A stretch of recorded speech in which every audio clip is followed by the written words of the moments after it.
வானமும் பூமியும் அதனுடைய இறைவனுக்கு, அதனை படைத்த அவர்களுடைய இறைவனுக்கு அடிபணிகிறது. அவை அனைத்துமே இறைவனுடைய கட்டுப்பாட்டில் உள்ளது. மனிதனும் இறைவனுடைய கட்டுப்பாட்டில் தான் படைக்கப்பட்டான், வாழ்வித்துக் கொண்டிருக்கிறான். இப்போ நமக்கு கொடுக்கப்பட்டிருக்கிற வாழ்க்கை இறைவன் படைத்தது. அந்த வாழ்க்கைக்கு நாம் எந்த அளவுக்கு நன்மையானதை தேர்ந்தெடுத்து நல்லதோடு இயங்குகிறோமோ அப்பொழுது இறைவனுடைய பொருத்தத்தில் வாழ்ந்து கொண்டிருக்கிறோம். எவர் தன் மன தூய்மையை கெடுத்துக்கொண்டு மனதின் தன்மையை நன்மையின் மீது அல்லாமல் தீமையின் மீது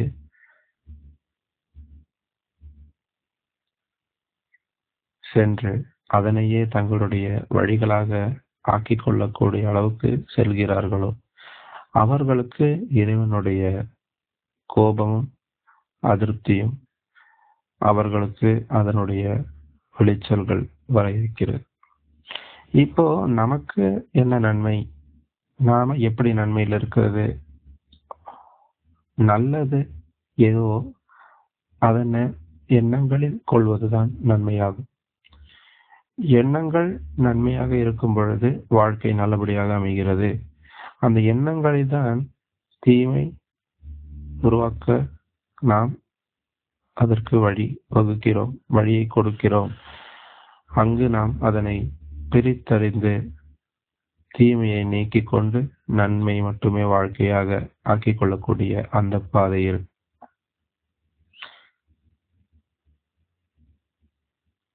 வாழ வேண்டும்.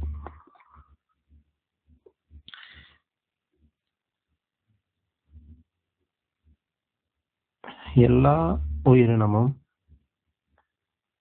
பூமியில் படைக்கப்பட்ட ஒவ்வொரு உயிரினமும் இறைவனுடைய அனுமதியின்றி அது உணவு அருந்தவும் இல்லை, அவை வாழ்விக்கப்படவும் இல்லை. அப்படி இருக்க நாம் மனிதர்கள் எப்படி இறைவனை மறுக்கிறோம்? இறைவனுடைய செய்தியை துச்சமாகவும் கேட்டும் கேட்காமல் நாம் அதை நிராகரித்துக் கொண்டிருக்கிறோம். நிராகரிப்பு தன்மைக்கு மூழ்கியும் விடுகிறோம். ஏன்? இது வேதம் நமக்கு இறக்கப்படுகிறது. இப்பொழுது வேதம் எதற்கு? மனிதன் வெடித்து வரும் பொழுது எவர் அந்த பாதையை தவறாக தங்களுடைய பாதையை மாற்றிக்கொள்கிறார்களோ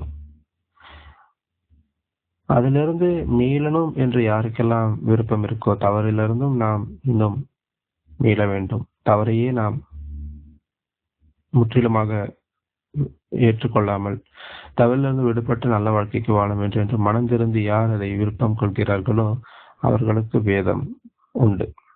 வேதத்தின் விளக்கங்களும் அவர்களுக்கு அளிக்கப்படும் இறைவனுடைய அனுமதியை கொண்டு. இந்த விளக்கம் உங்களுடைய மனதிற்கு மிக அமைதியும் நன்மையும் தரவிருக்கிறது. அந்த அமைதியில் உங்களுடைய கஷ்டங்கள் நீங்குவதற்கான வழியையும் அங்கு அமைந்துள்ளது. இவை மறைவானவையில் உள்ளவை. மறைவானவை இறைவன் தவிர வேறு எவராலும் அந்த நன்மையை மறைவிலிருந்து படைப்பது கிடையாது. இறைவன் அல்லாமல் வேறு யாருக்கும் அந்த அதிகாரம் கிடையாது. ஆக ஏன் இறைவனை வணங்க வேண்டும் என்பதை நாம் அறிய வேண்டும். அங்குதான் உங்களுடைய உணர்வு உங்களுக்கு வழிகாட்டுதலாக நற்செய்தி உங்களுக்கான நற்செய்தியாக அந்த உணர்வின் வழியாக உங்களுக்கு அறிவிக்கப்படுகிறது. நன்மையை ஏற்றுக்கொள்ளுங்கள், தீமையை விலக்கிக் கொள்ளுங்கள் என்று. ஆக இதனை நீங்கள் கவனிக்கின்றீர்களா? கேட்கிறீர்களா? அதனை முழுமையாக நம்புகிறீர்களா என்று வேதம் உங்களுக்கு கேள்வி கேட்கிறது. மறுத்துப்போன உணர்வை புதுப்பிக்கிறது, உயிர்ப்பிக்கிறது. இவை அனைத்தையுமே வேதமும் வேதத்தை உணர்ந்தவர்களும் வழிகாட்டுகளாக வாழ்ந்து கொண்டிருக்கிறார்கள். மனசாட்சியோடு நாம் வாழ்வதுதான் வேதம். நல்லது, நன்மை, எது சரி தவறு என்பது கிடையாது. நல்லது, நன்மையானது. எது எனக்கு சரி, எனக்கு அது சரியாப்படுது, நான் செய்யறேன், அப்படி அல்ல. அது உங்களுக்கு தவறாக கூட அமையலாம். தவறை நீங்க நன்மையாகவும் எடுத்துக்கொள்வீர்கள்.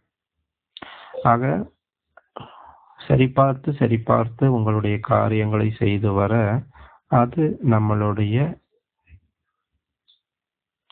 வழி என்ன என்பதை அறிவிக்கும் வரை நீங்கள் பொறுமை